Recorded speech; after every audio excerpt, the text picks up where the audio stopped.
Good morning guys. Hello, good morning. Umagang umaga ngayon guys. Papunta ako sa tabing dagat. Dahil andito ako ngayon sa Bicol.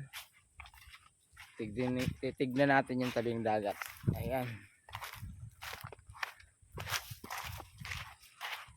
Kahapon malaki ang tubig, ngayon maliit na ang tubig. Ayan, andito ako ngayon sa dagat. Ayan guys, oh, sa tabing dagat.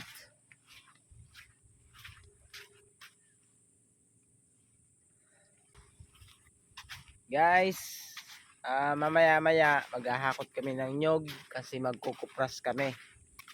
Gaya ng mga nakaraang video, magkukupras kami.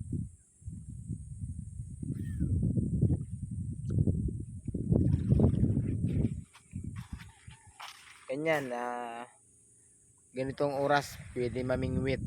Masarap mamingwit yan, maraming sibad kasi yung mga isda, gutom sa umaga. Kaya mas maganda mamingwit ng ganitong oras. Kahit dyan lang sa malapit na yan, oh, pwede ka mamingwit dyan. Maraming isda dyan.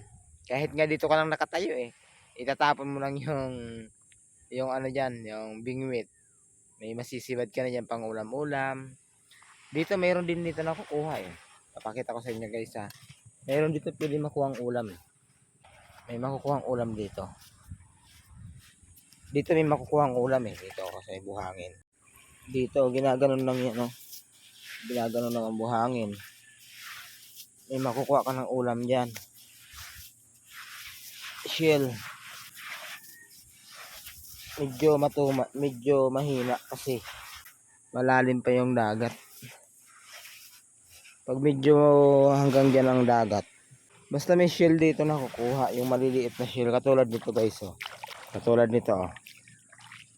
Ayan, nakita nyo yan? Yan, may laman yan. Diyan yan nakukuha kapag ano, ginanyan mo siya.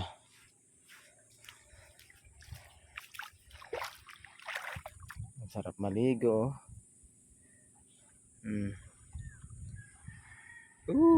sarap maligo.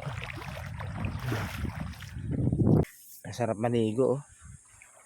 Sarap maligo.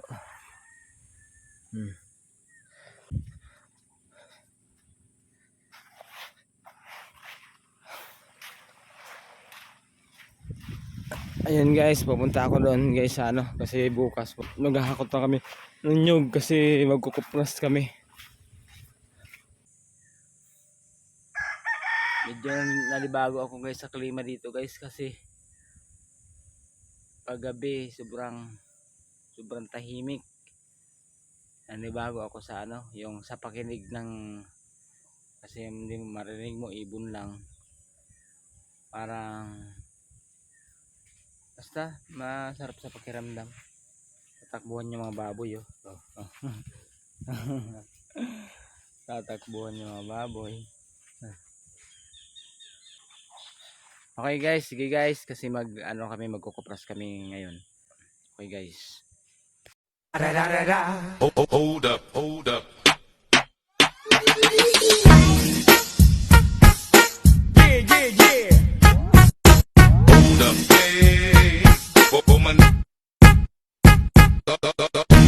Quality na naman, pambihira naman yun guys, quality oh.